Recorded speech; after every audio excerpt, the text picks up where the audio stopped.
the behind-the-scenes tales of hit products and creations from Japan. This is Japan's Top Inventions. Today, a home gaming console that lets users play a variety of video games at home.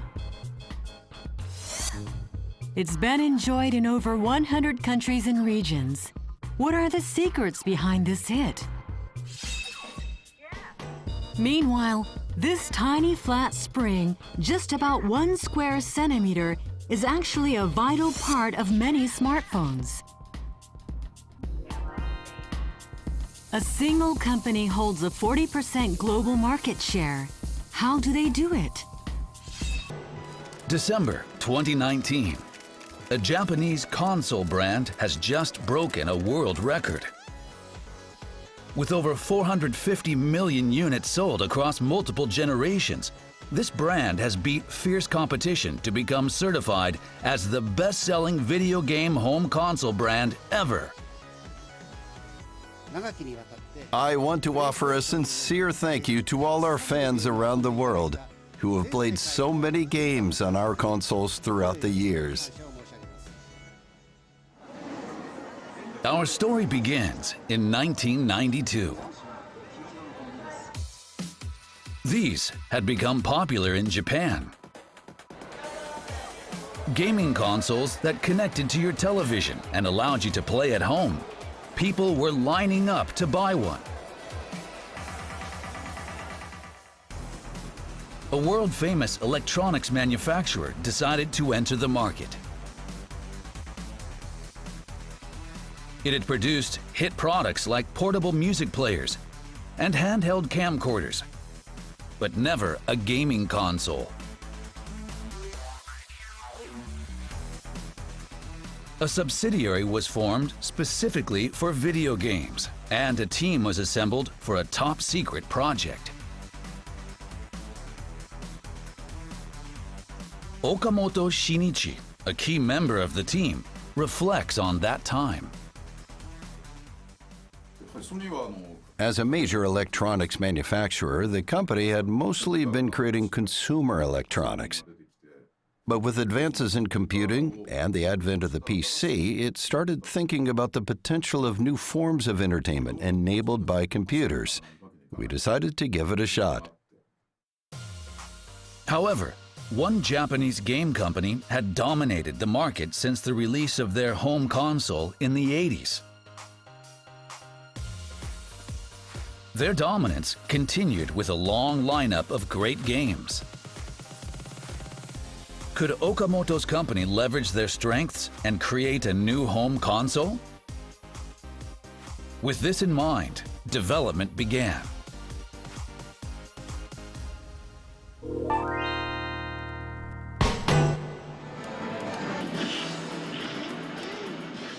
The developers first turned their attention to these arcade game cabinets. The high-spec computers in these machines allowed people to experience games with realistic 3D graphics.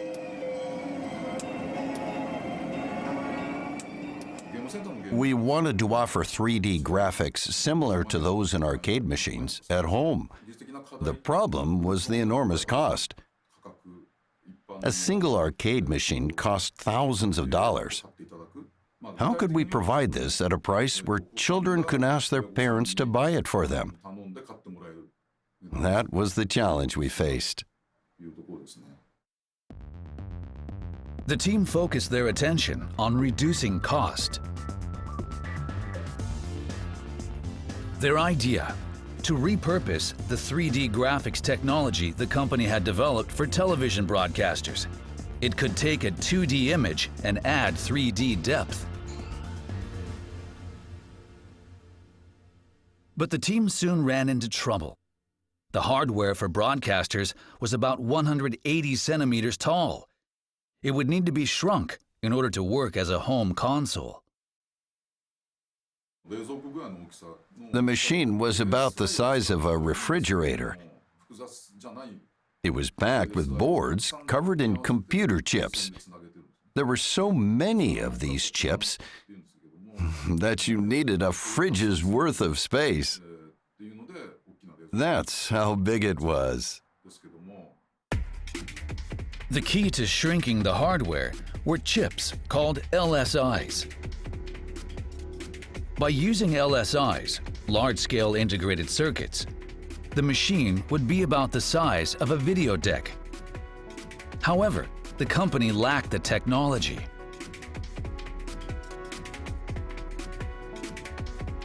The team searched worldwide for a company that could do it.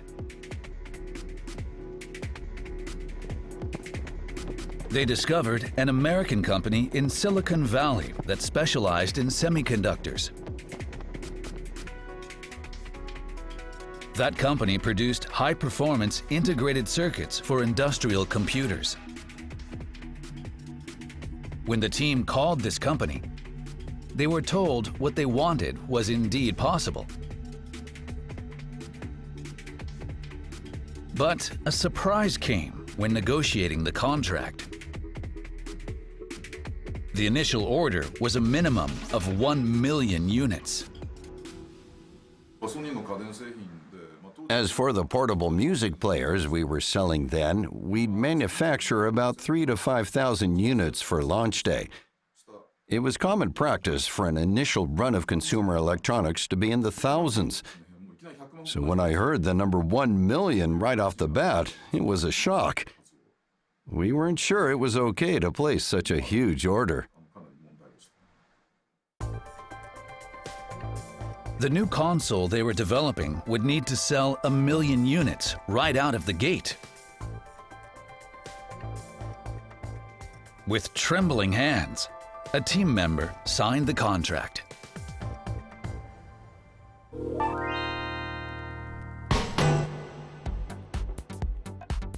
The development team had another challenge: the design of the game controller.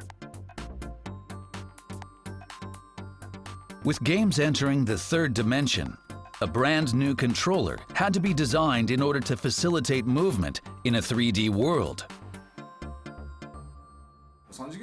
There were no controllers for home consoles that could play 3D games at the time. We had to carefully think about its shape, how many buttons, where to put them, and what fingers would be used on the controller. There was nothing to base it off of. Countless prototypes were made by the team. The final design was a controller with long grip handles, like aircraft controls. You'd hold the controller in both hands and press the buttons with your thumbs.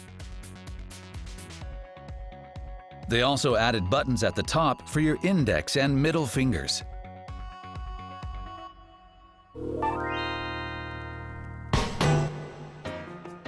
Now that the controller and the hardware were almost finished, there was only one issue remaining.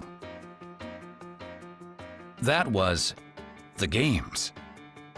With their background in electronics, the company could create the hardware, but games were another story. A game contains graphics and sound, meaning both music and sound effects. There's a lot that goes into developing each and every game.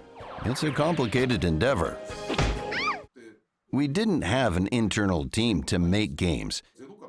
It'd be very challenging to build one up from scratch. The success of a console requires the cooperation of game developers. There were all kinds of developers, but many of them had already entered contracts with established video game companies.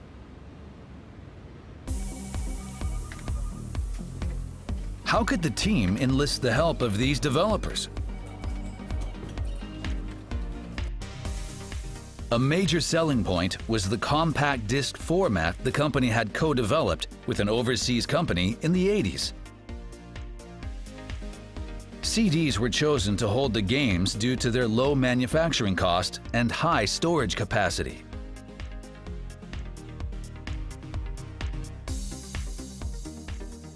A team member went to visit developers to sell them on the idea of this new console. He pitched the idea that developing for their console would be cheaper. By using CDs instead of cartridges, manufacturing would cost a third of what it did before. But this new console had yet to enter the market. Not a single developer agreed to work with them. We hadn't sold a single unit yet. Actually, we hadn't even announced that the console existed. So their reaction was, "What do you want from us?" After all, if we only sold, say, 100,000 consoles, at most they could only sell 100,000 copies of their game. We were told, "Let's talk once you've sold 3 million." Would any developers support this new console? The team was in despair.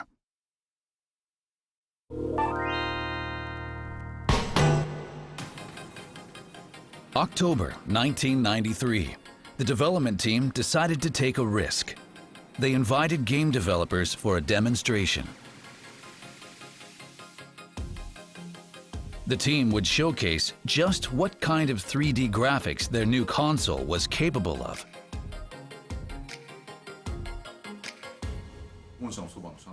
We invited about 200 game developers and industry members to the company auditorium to see our machine in action.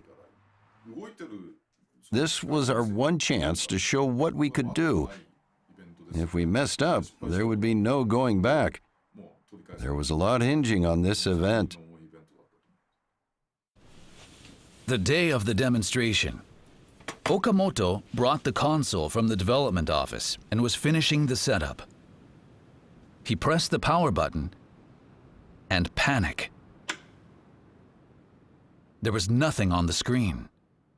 What was going on?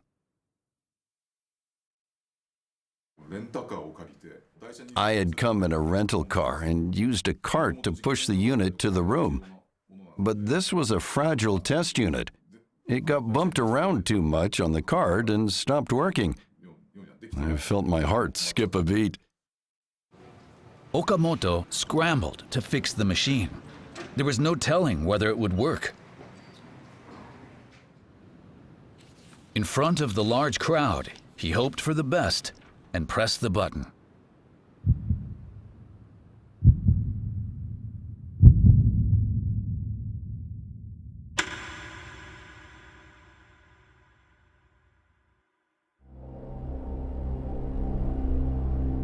This is what the audience saw next.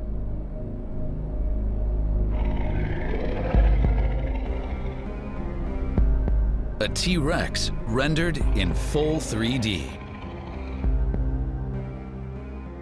By using the controller, it was even possible to move the dinosaur.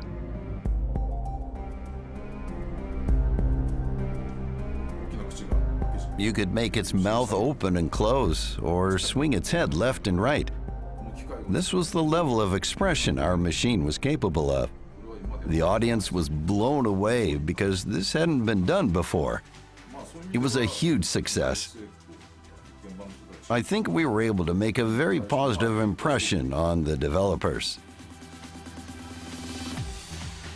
This was how this early 3D home video gaming console was revealed.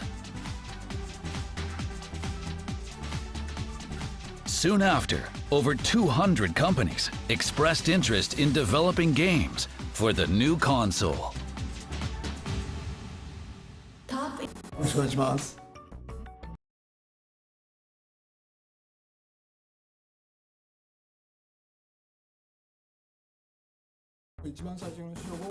Since the very first machine, the pursuit of beautiful graphics has been our starting point. And our latest console, which came out recently, is no different. That's still our primary goal. The latest video games really make you feel like you're inside a movie. Here's footage from some recent games. The computer calculates all the lighting and shadows with such precision that it looks like real life. And because they're games and not just still images, It takes the latest technology to calculate the changes in lighting with each small movement. Well, yes, but back then, that T-Rex demo stunned the industry. It was really quite something.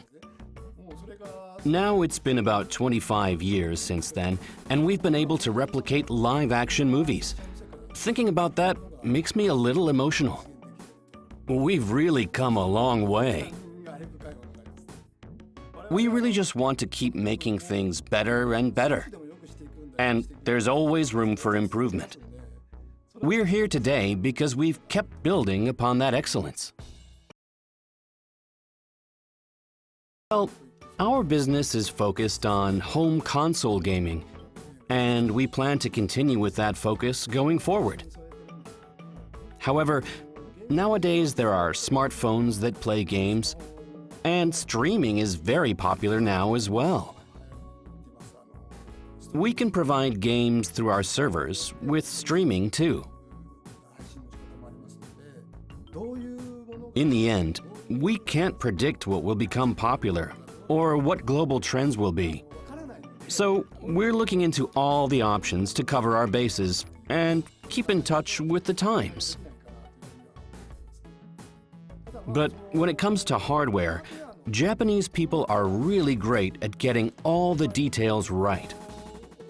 I think Japan really excels with console gaming, and that's one way to spread Japanese culture worldwide. Our over 25 years of experience in home gaming console development have led me to believe that strongly.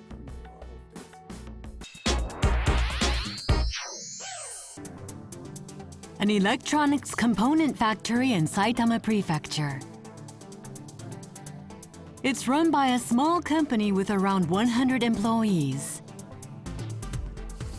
Their specialty? Springs used in smartphones.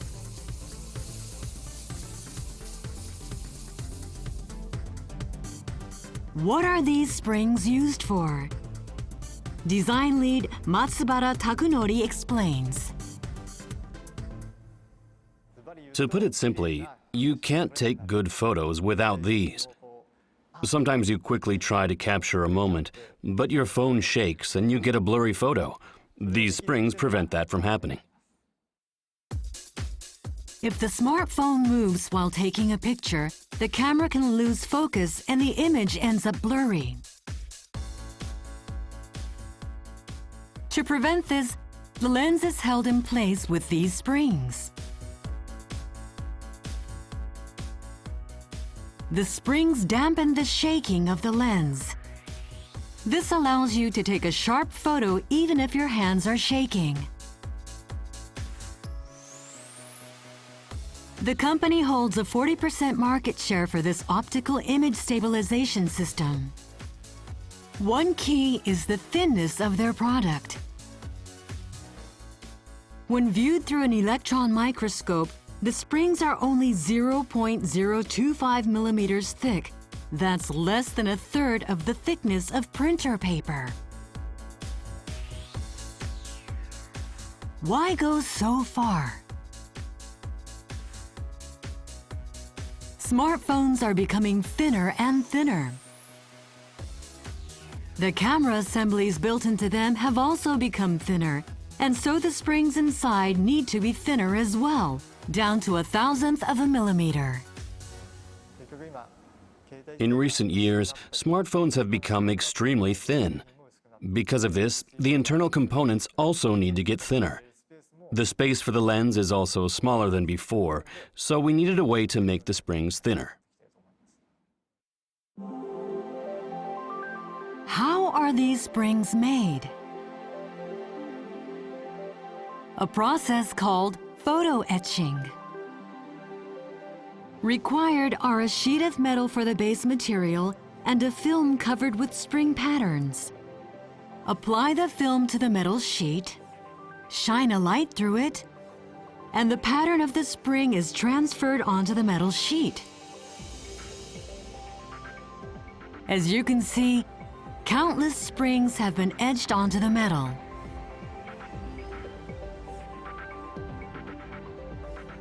Next up is this machine. Let's see what it does. The sheet passes through and is sprayed by a chemical which can dissolve metal.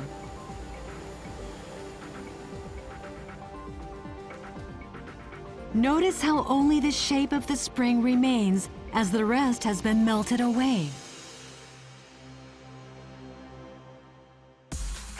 If we enlarge the cross-section, we can see that unlike a conventional cutting process, the edges are incredibly smooth.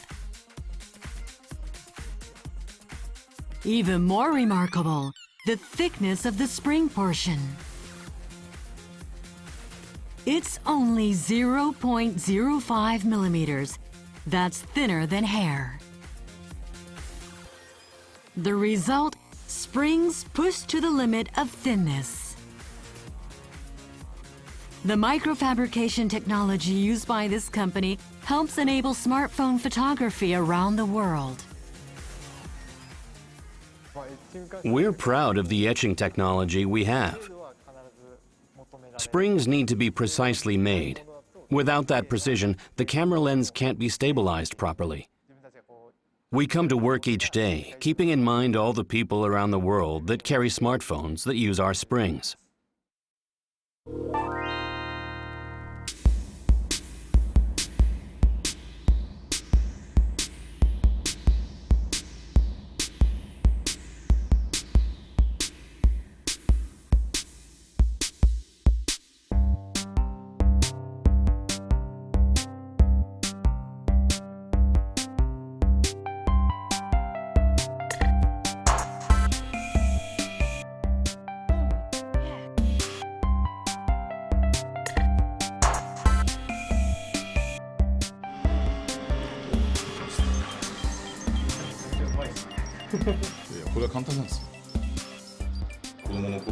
Current game developers have told me this is what they played on when they were kids.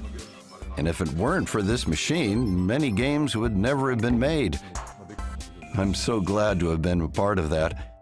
I almost think of it as my own child.